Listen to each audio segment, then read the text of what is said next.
गीत आप लोगन के बीच में भेजत है। ये गीत के दिल दिमाग से सुने के बाद समझे के बाद मेरी गीत की लाइन संकेत कर रही है क्या? बहुजन दीवाना अब की धोखा, बहुजन दीवाना अब की धोखा, बहुजन दीवाना अब की धोखा। आई 27 के अच्छा मौका, आई 27 के अच्छा मौका, बहुजन दीवाना अब की धोखा, बहुजन दीवाना अब की धोखा, बहुजन दीवाना अब की धोखा, बहुजन दीवाना अब की धोखा, बहुजन दीवाना अब की धोखा, बहुजन दीवाना अब की धोखा, बहुजन दीवाना अब की धोखा।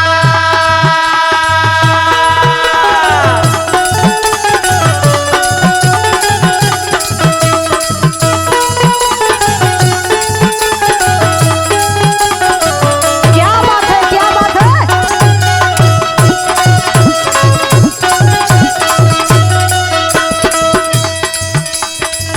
और का मेरी गीत की लाइन संकेत दे रही है क्या?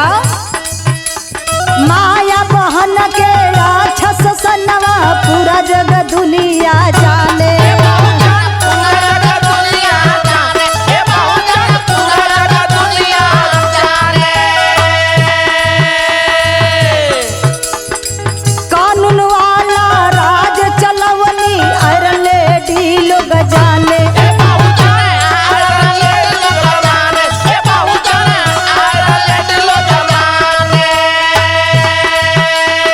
माया बहन के अच्छा सनवा पूरा जग दुनिया जाने, कानून वाला राज चलवनी आयरन लेडी लोग माने, ऐसा विरोधी पल पल रोका, बहुजन दीवाना अब की धोखा, बहुजन दीवाना अब की धोखा, बहुजन दीवाना अब की, बहुजन दीवाना अब की धोखा, बहुजन दीवाना अब की धोखा, बहुजन दीवाना अब की धोखा, बहुजन दीवाना अब की धोखा। जीवन समय आ गइल बा, ओ समय के ध्यान में रखे के बा, नहीं तो इस समय के गवा देबा तब तो हम लोग का काम जानी भाई। मेरी गीत की लाइन बता रही है क्या?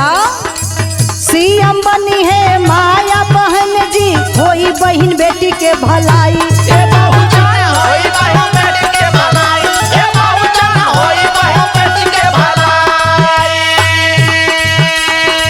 कड़ी सुरक्षा सब हो जाई, केहू नहीं आंख देखाई, हे बहुजन केहू नहीं आँख दिखाई, हे बहुजन केहू नहीं आँख दिखाई। यही लिए आप लोगों से निवेदन बा, हमार कहनाम बा, का कहनाम बा? सीएम बनी है माया बहन जी, होई बहन बेटी के भलाई, कड़ी सुरक्षा सब हो जाई, केहू नहीं आंख दिखाई, तालाब की समर में धोखा, तालाब की समर में धोखा, बहुजन दीवाना अब की धोखा, बहुजन दीवाना अब की धोखा, बहुजन दीवाना अब की धोखा, बहुजन दीवाना अब की धोखा, बहुजन दीवाना अब की धोखा, बहुजन दीवाना अब की धोखा, बहुजन दीवाना अब की धोखा।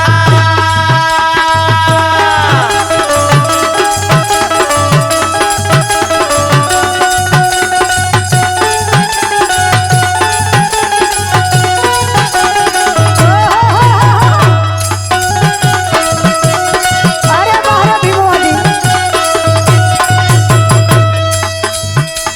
आखिरी लाइन में कहना है क्या? समझना होगा, विचार करना होगा, विचार करने की जरूरत है। कवि जी अपने कलम से संकेत किए हैं क्या? लिखते भी के बोध कवि जी, चंचल सुनीता गावे, बहुजन चंचल सुनीता गावे, हे बहुजन चंचल सुनीता गावे। साथे सुरेंद्र हीरा भैया आके ढोलक बजावे, हे बहुजन आके ढोल बजावे, हे बहुजन आके ढोल